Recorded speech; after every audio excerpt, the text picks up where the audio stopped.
Hello everybody, Mark from Overlanding Forward. Hope you're doing well today. In this video, I'm going to talk about the things that you don't need to go overlanding. Things like a rooftop tent, or a winch, or more lights than a football stadium. We'll go through the 5 things that you don't need yet, and I'll show you how to save at least £5,000 on not buying this stuff, and give you some alternatives on how to get started doing this form of travel. So let's get into it. Okay, let's get into it. Rooftop tents. Do you need one? Absolutely not. To get a decent sized rooftop tent in the UK, you're going to be spending around £3 grand. On top of that, you're probably going to need a roof rack that will support the static weight of that tent. So if you don't know what static and dynamic weights are, static is the weight of the vehicle and what's on that roof rack when the vehicle is not moving. Dynamic is when the vehicle is moving. Those two numbers you need to know. So for instance, if your tent weighs 175 pounds, and a lot of them do, and 2 people are going to get in it, and you on average weigh 150 pounds, you're now looking at close to half a ton of weight on your roof. Most load bars won't be able to take that weight. Very few factory roof racks can take that weight. You're going to be looking at adding a aftermarket roof rack, which is going to cost you about £1,000. To get a rooftop tent, £3 grand, and a roof rack that supports you and the tent is another grand. You're looking at £4 grand just to be able to sleep high up. The payback for most rooftop tents is generally about 25 nights away. So if you don't do 25 nights away on a regular basis within 2 years, why? The other thing you need to look at is how big are they? Because they're going to kill your fuel economy.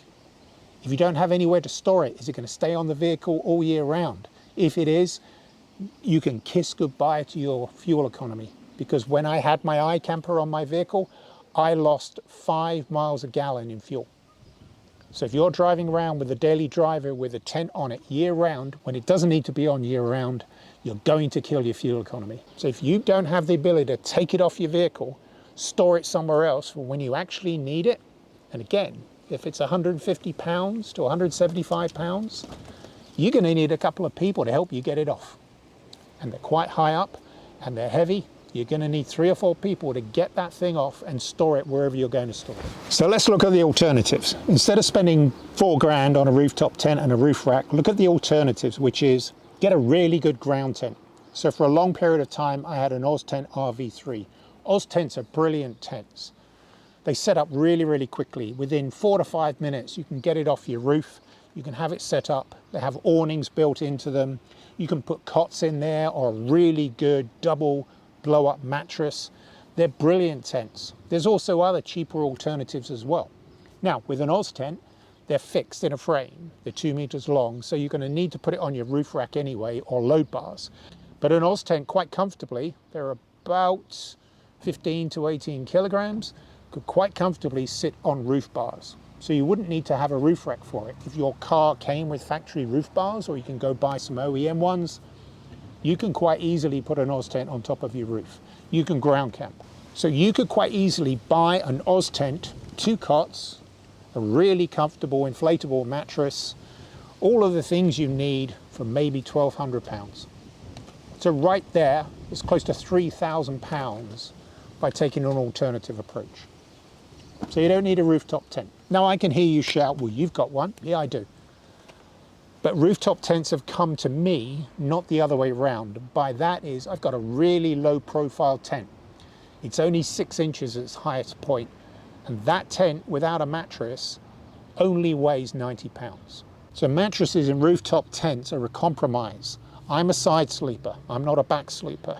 So most of the mattresses that you find in rooftop tents, I did. When I had my iCamper Skycamp Mini, I never used that mattress. It was too thin. My shoulder was wedging into the floor. I got rid of it. I got an Exped mattress. This one weighs 10 pounds. I got rid of it too. Why? It's just not comfortable enough. So I've got my Exped mattress up there as well. So in most cases, you're going to find you're going to need to buy some other mattress because the one in your tent might not be comfortable for both of you. It's probably not going to be comfortable for one of you. And the worst thing you can have in a tent is an uncomfortable night. So that's the other consideration. Generally, with your 3,000 pound tent, your mattress is probably going to have to be replaced. So number 2, a winch. Do you need a winch? Absolutely not. The 2 things that winch on the front of my vehicle has pulled has been admiring glances and conversations in car parks. Now, I can hear you shout, you're telling me not to buy a winch, yet you have one. I've been doing this close to 30 years. I've had 2 winches. This is my second. In that time, I've probably used a winch maybe about 5 times. I've definitely not used this one since I had it on for about a month and a half. Have I used it to recover myself? No. Have I used it to pull somebody else out? Absolutely. I've also used it to pull trees out. Here's the other consideration. The newer the vehicle you have, the more difficult it's going to be to buy a winch tray that will allow you to fit one on anyway. So this is 15 years old. I've got a custom winch tray that costs 750 pounds. The winch is 500. To get it fitted and everything else is probably looking at 1,500 pounds for something that I'll probably never use. Now for me, this is an insurance policy, just in case something happens and I cannot get myself out of it, but you don't need one. Here's the alternative. Go buy 2 pairs of really good traction boards. So you can buy Max Trax, which is sort of like the best, but there are plenty of others that you can have, but get something to self-recover. So I'd recommend you invest that money in 2 pairs of recovery boards, a fold-up shovel. You can quite easily go to eBay, buy ex-UK military shovels. They fold up, compress. I've got one on my roof. Get some soft shackles, get a recovery rope, and make sure you've got really strong recovery points front and rear. You could quite easily get all of that for about 500 quid. So winches are something you simply don't need. So if you see people on Instagram with winches, the chances are they probably never use them. And if they have, they've maybe only used them once or twice. For me, it's an insurance policy. For you, at this point in time, if you pick your routes right, you won't need a winch. Number 3, a snorkel. We live in Northern Europe, well, most of us do. It's hardly a barren wasteland of dust. Can't remember when the temperatures ever got above 40 degrees, maybe once for 36 hours. We don't live in a dry, barren wasteland. Why would you need a snorkel or a raised intake? Well, there's a train of thought here that you move your air intake away from either the front of the vehicle or on the bonnet to the sides, move it up higher, you get away from all of the dust and everything that would go low down in the vehicle. Well, like I said, most of the time in northern climates in Europe, we're not dealing with dust. We're not being baked 4 months of the year in 40-degree weather that turns all of the dirt and everything to dust. You simply don't need it. It makes no difference. I've driven behind vehicles in Spain down dusty roads. I've also done it on my own. Billows, clouds of dust. It makes no difference whether you have a snorkel or whether you've got the factory air intakes. Whether it's up high, down to the side, or on the top of the vehicle. Dust will work its way up behind the back of a vehicle and you'll drive into it. It won't make a blind bit of difference. Those that tell you that they're there for a reason, well, maybe they are to a certain point if you're driving in it constantly, but here's where that air and dust goes, into your air filter, into your air box. So the best thing you can do as an insurance policy is to buy a really good quality air filter. I swear by K&Ns. You can take them out, you can clean them, you can put the oil back onto it to impregnate it again, put them back in, they're good to go. I've been through Spain. Every time I go through Spain in dusty climates, I come back, I pop them off. Yeah, they're dirty, but air filters are meant to get dirty. They trap all of the dust and grime that we have on the air, in the air that goes and stops it going into the engine. So get good quality air filters. You don't need a snorkel. So some people are looking at this shouting, yes, but what about wading? Well, here's my views on wading, or taking a vehicle stacked full of electrics. This is 15 years old. This has got 32 ECUs in it. Newer vehicles have probably got more. The new Defender apparently has got 72. If you take a vehicle like this through running water or deep water where the water will come up over the front of the vehicle, you are asking for trouble. No raised air intake or snorkel is going to save you when water starts coming in through the fresh air vents, where water will find its way up through door seals that don't seal properly after a period of time. You're asking for trouble. And if you don't understand how the internal combustion engine works and how water and the two of them don't mix, then you probably shouldn't be taking your vehicle into water. Now, plenty of people do it. Plenty of people do it without snorkels. There are videos all over YouTube of people going through forwards, driving too quickly, water coming over the front, and you hear this clonk. That is your engine blowing up. So here's one last thing on snorkels. This vehicle has 2 air intakes either side of the wings. I couldn't put 1 snorkel on. I'd have to put 2 on it. And this vehicle is going to look pretty damn stupid with 2 plastic or metal snorkels bolted onto the side of it. Really, you don't need a snorkel. 75-litre dual zone fridges. So in doing the research for this, the average cost was about £1,250. Those things are heavy. I mean, really heavy. The other thing is, you can't fit them in most vehicles where the lid can come up. Now, dual zone means you can have a freezer and you can have a fridge. Now, you can get upstanding ones where the door opens like you do in your kitchen, but most of the time they've got to sit on a fridge slide to be able to get them to pull out so you can get to the back. You generally would have the frozen compartment at the back and then where you would get the normal refrigerant in the front. If you don't have a fridge slide to be able to pull it out, you've got to make sure you can get the lid up and get in, which is not always easy to do. So you're generally going to need a fridge slide, which adds to the cost as well. They're about £250 to £300 to put a fridge slide for a 75-litre fridge. Some people have actually got the big drop-down ones as well, where you pull the fridge out and it will drop down. Very convenient, you don't need it. Here's what I'd recommend you do. You can quite comfortably exist with 25 to 35-litre fridge. 12 volt, that's what I have. This one came over from the Defender. I've had it 7 years. It's a 35-litre Dometic. It's been brilliant. I can actually keep it ticking over at around 2 degrees. Do I need frozen food? No. Do I need ice cubes? No. You don't too. So save the money. If you want a fridge, and I do recommend you get one, and I don't think you should go ice cubes cooler route because you'll end up with water sloshing around in the back of the vehicle. Not a good thing to do. I'd recommend you look at something really cheap or buy a second-hand one to get started. They do some really good ones in Halfords. They're no-name brands, they're Chinese, but let's face it, everything's made there anyway.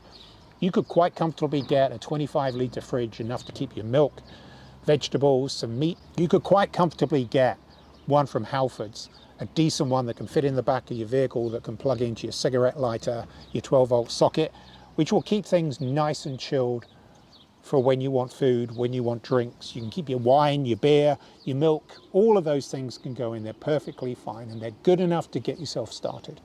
So save the £1,200 plus the fridge slide, let's talk about that. You're probably going to be looking at 1,500 quid. So save that, buy yourself a really good, solid 25-litre, 35-litre fridge. You'll be good to go. Now we're really racking through the savings for you at this point in time. So the last one I want to talk about is 12-volt systems. Now this again is something else. You could probably look at my vehicle and say, well, hang on a minute, you've got it. Correct, I do. And I'm going to be the first one to put my hand up and say, mine is pretty complex. But I chose to do this because over the 3.5 years I've had this vehicle, my travel has evolved where I can spend 3 or 5 days traveling, not having to find a campsite, although I'm in one now, where I can plug into shore power to charge things up. I've got a couple of things that I do which I'd recommend you do as well.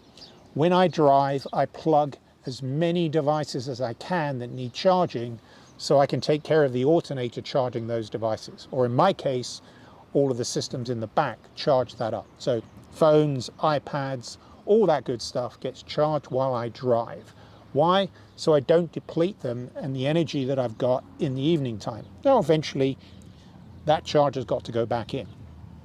You'll see people that have got massive 100-watt solar panels on their roofs, on their rooftop tents, or wherever it is.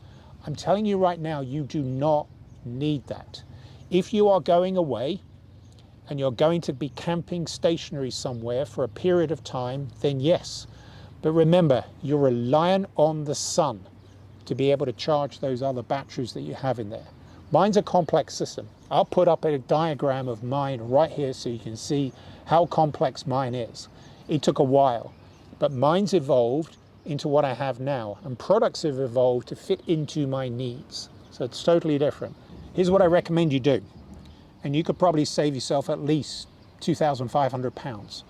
Go buy yourself a decent Bluetti or a Jackery battery pack. They're portable. They can be charged on the run when you can just plug them into a 12-volt socket. Most of them have got a 1,000-watt inverter in them as well. So if you want to sort of plug anything that has 1,000 watts in it, you can get bigger ones that go to 2,000, but they're probably too big and too heavy. Go get one of those. That will serve your needs. The great thing about those, when you charge them on the go, your vehicle will charge them back up. When you get to wherever you're going to go, you unplug them and then just put them down by the side. Now, the other thing with fridges, if you have a fridge, you can plug your fridge into your battery pack. In most cases, overnight, I turn my fridge off. There's no point for it to be on. It's relatively cool. Food is going to be okay. And with the lid down and all the insulation on them anyway, they'll keep them cool. And I've actually tracked that when I run mine at 2 degrees overnight, without having power in it, the fridge itself will only go to about 5 degrees. It will keep itself nice and cool. So go look for a battery pack that will support what you need. This is what I have. This is an Anker Solex. See how big this is? This has got a light in it. Now, it hasn't got an inverter because I don't need an inverter, but it has 4 USB sockets, 2 USB, and it's got a 12-volt socket. This thing will last on full draw about 3 days. So what I do is I take this into my rooftop tent. It's got a light on it because I don't have light up there. I use this, and then I can charge up my phone, my iPad, maybe my watch overnight. And then when I'm on the drive, I plug this into a 12-volt socket and I just charge it up as I go. So when I get to where I'm going, this thing is charged up and I'm ready to go. So save the money. Don't worry about complex 12-volt systems. Once you get into this in a period of time, you might want to look at putting a second battery, a house battery or a leisure battery as we call them, in the back of the vehicle. But you don't need that straight away. My system can recharge itself in 2 hours of driving. So I've got 200 amp hours of lithium battery. I have 2 100s stacked on top of each other. I had 100 first, realized I needed another 100, piggyback them on top of each other. They give me enough power to stay off grid for 5 days. So I can run my fridge. I can charge everything else up that I have. So I don't need to worry about that. Let's talk about inverters. I had an inverter because I believed I needed one, because I watched everyone else with 1,000-watt inverters and thought I need one. Went out and bought one. I used it twice. You don't need a 1,000-watt inverter. Now I have a Starlink sitting over there. That Starlink needs 48 volts to get itself up and running. So here's what happens with inverters. These are 12-volt systems. My Starlink or anything else that you plug into the wall, especially in Europe, we need 220 to 240. The inverter takes 12 volt, boosts it to 240 maximum. So you can plug something in that probably only needs 40 volts. They're so inefficient. They're big, they're bulky, they're noisy, they've got fans on them. They need cooling as well. In these sorts of temperatures in Spain, when it hits 30, 40 degrees, they're woefully inefficient. So my advice to you is don't go buy an inverter. You don't need it. Now here's something that I'll show you is somebody said to me, I carry an espresso maker. I was like, great. What do you plug that into? Well, I plug it into my inverter. So that gives me piping hot espresso. This is called an out-in. This is 150 quid. You fill it up with water, you double click it, and within 3 minutes, it boils the water into pods. You can actually put your grinds in here and you get piping hot espresso. This charges with USB-C. Why would you need to spend £1,000 on a 1,000-watt inverter to get coffee out of something which is 150 quid? It's just as good, tastes just as good. The coffee is just as good. There's no difference really. So there you go. I've even saved you even more money. Don't go buy a 1,000-watt inverter. Now, if you've got a Jackery or a Bluetti with a 1,000-watt inverter and you've got your espresso maker, plug it into that. Watch the draw. You'll be amazed how much power gets taken out of it. Okay, so let's wrap this up. Rooftop tent and a roof rack, $4 grand. A snorkel to get that fitted if you really want to go get one, That's 1,000. We're up to 5.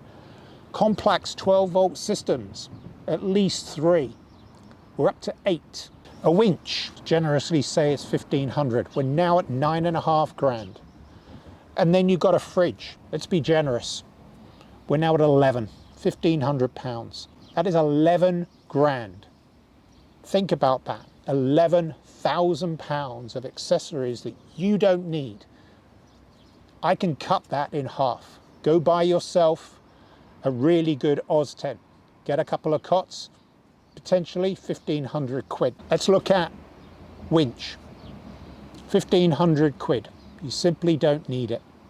Take that money and invest it in a really good set, 2 sets of recovery boards. Now, whether you buy Maxtrax or whether you buy something cheaper, that's up to you. Good recovery points, soft shackles, a rope. You can do that for 500 quid. Right there, you've saved 1,000. You don't need a snorkel. I'm sorry, you don't. The only thing it might cost you is a really good air filter. So if you get a K&N, it's probably going to cost you about 100 quid. Forget what that will cost you, 1,500 quid, go buy something cheaper. You can even go find something on Facebook Marketplace that has been used before, that people have gone down this route, and buy something a lot cheaper. Dual zone fridges, you just simply don't need one, especially not that size. They're too big, they're too bulky, they cost too much. You'll end up regretting it. So save the money, buy yourself a lower end 12-volt fridge. 25 to 35 litres is perfect for what you need. Even with a family of 4, 35 litres is perfect. Save the money. So there's another 1,000 pounds saved. Lastly, complex 12-volt systems. You don't need to be buying them at this point in time in your journey through overlanding. Work your way through it. Figure out what your needs are. The more you do it, the more you'll realize what you do and don't need. So don't spend 3 grand on a really complex lithium battery setup like mine. Mine's evolved. Mine serves my needs and my purpose. You can quite easily get away with a Bluetti, a Jackery, or any of those power banks for about 1,000 quid, which will serve everything you could possibly need for a 2-week trip. Trust me, you don't need that. So right there, you've saved another 2 grand. So that's how easy it is to save 5, 6, 7,000 pounds on not buying things that you don't need to get started on doing this form of travel. So please, if I can implore you, don't follow Instagram. Don't copy my vehicle. Don't copy other vehicles. You can go do this, not necessarily on a budget, but significantly cheaper than what you think you can do this. And gradually, as you do more of it, you'll figure out if you like it. You'll figure out what you need. You'll figure out whether you want a rooftop tent, whether you do want a leisure battery installed on your vehicle. All of those things will come in time, just as it has with mine in this vehicle for 3.5 years, just as it did for the 5 years before that I had a Defender 90. And the reason why I put these videos together is to try and stop you making the mistakes that I make. So I hope the video has been of interest to you. I'm here to try and help you not waste money. But I can show you this. Go to any Facebook marketplace, go to eBay, the amount of things like rooftop tents that are up for sale with the tagline, used once, used for a weekend, used for a month, used on all of that is there. Why? Because those people bought something they thought they needed, realized they didn't, and then sold it. Now, if you want a bargain, it's up to you whether you want to go there and do that. Okay, enough of that. Overlanding4wd.co.uk, whole series of guides up there, free checklists. There's an Overland readiness assessment quiz that I put up there. Go and download it. It's all free. Go for it. Okay, thank you very much for watching. If you like the video, please like the video. If you must, go ahead. Doesn't really matter. No one can see it. Comments down below. Anything here that you think I've missed, anything that you've bought that you regret, also put the cost down as well. Come on, let's see how brave you are. And with that, I'll see you on the next one. Cheers.